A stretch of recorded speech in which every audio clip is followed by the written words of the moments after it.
ეგვიპტეში კი საპროტესტო აქციები კვლავ განახლა. დემონსტრაციები ქაიროსა და ალექსანდრიაში გაიმართა. სწორედ დღევანდელმა აქციამ უნდა დაადასტუროს, შეძლებენ თუ არა ანტისახელისუფლებო ძალები ჰოსნი მუბარაკსა და მის რეჟიმზე ზეწოლის განხორციელებას. მომიტინგეები ჰოსნი მუბარაკის გადადგომას უკვე მე-15 დღეა ითხოვენ. ქაიროში ათასობით მომიტინგე საპროტესტო აქციაზე შეიკრიბა. მათი განცხადებით დემონსტრაციები იქამდე გაგრძელდება, ვიდრე ჰოსნი მუბარაკი პოსტს არ დატოვებს. მუბარაკის მოწინააღმდეგეები ტაჰრირის მოედანზე იკრიბებიან. მათი განცხადებით პრეზიდენტის დაპირება ძალაუფლების გადაცემის დაწყების შესახებ რეალობას არ შეესაბამება. მასობრივი დემონსტრაცია ეგვიპტის ქალაქ ალექსანდრიაშიც გაიმართა. მომიტინგეები ქალაქის ცენტრში მდებარე მეჩეთთან შეიკრიბნენ. კაიროსგან განსხვავებით საპროტესტო აქციები ალექსანდრიაში თავდაპირველად მშვიდობიანი ხასიათის იყო, თუმცა ბოლოს არეულობაში გადაიზარდა. მომიტინგეებმა პოლიციის შენობები დაწვეს. ქალაქის ცენტრალურ ქუჩებს დღემდე ეგვიპტის ჯარი იცავს. დიახ, ჩვენ აქ პროტესტის გამო სახატეთ შევიკრიბეთ. 30 წლის განმავლობაში შევიწროებაში, უსამართლობაში, სიღარიბეში ვცხოვრობდით. საკმარისია, ჩვენ უკვე დავიღალეთ.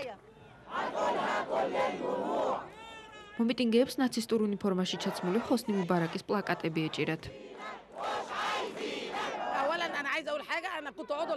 ადრე ეროვნული დემოკრატიული პარტიის მომხრე ვიყავი, ახლა კი ამ ბინძურ ხალხს მოვშორდით ჩვენს პრეზიდენტს საკმარისი დრო მიეცა. ამერიკის შეერთებული შტატები მას დემოკრატიისკენ მოუწოდებს, რატომ იკავებს თავს შტატები რაღაც მომენტში ისინი შენს მხარეზე არიან, შემდეგ კი შენს წინააღმდეგ გამოდიან.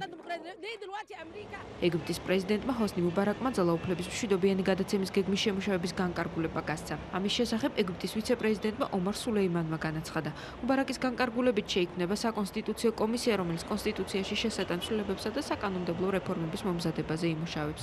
სულეიმანის განცხადებით პრეზიდენტმა მუბარაკმა სპეციალური კომისიის შექმნის ბრძანებაც გასცა, რომელიც კაიროში არეულობის ფაქტებს გამოიძიებს. ხელისუფლება ხალხის დემოკრატიულ უფლებას, სიტყვის თავისუფლებას აუცილებლად დაიცავს და დემონსტრანტების დევნას არ აპირებს, აღნიშნა ვიცე-პრეზიდენტმა. პრეზიდენტის გადაწყვეტილებით დაიწყება ეროვნული დიალოგი, რომელშიც მონაწილეობას მიიღებს ყველა პოლიტიკური ძალა, მათ შორის ისინიც, ვინც 20 იანვრიდან საპროტესტო აქციებში იღებდნენ მონაწილეობას. პრეზიდენტი მიესალმება ამ ინიციატივას და აღნიშნავს, რომ მიმდინარე კრიზისიდან გამოსასვლელად ეს საუკეთესო გზაა. პრეზიდენტის განკარგულებით შეიქმნება საკანონმდებლო კომისია, რომელიც კონსტიტუციაში შესატანცვლებებს შეისწავლის. პრეზიდენტმა პრემიერ-მინისტრს სპეციალური კომისიის შექმნაც დაავალა, რომელიც ეროვნულ დიალოგში მონაწილე მხარეების მიერ მიღწეული შეთანხმებების გამჭვირვალობას უზრუნველყოფს. გარდა ამისა, მუბარაკის განკარგულებით შეიქმნება საგამოძიებო კომისია, რომელიც არეულობის დროს მომხდარ ინციდენტებს შეისწავლის.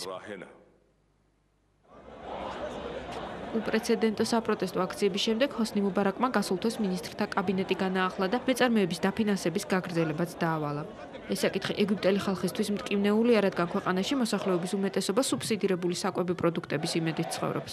ჰოსნი მუბარაკი მომავალ საპრეზიდენტო არჩევნებში მონაწილეობას აღარ მიიღებს, თუმცა 82 წლის პრეზიდენტი სექტემბერში დანიშნულ არჩევნებამდე თანამდებობის დატოვებას არ აპირებს.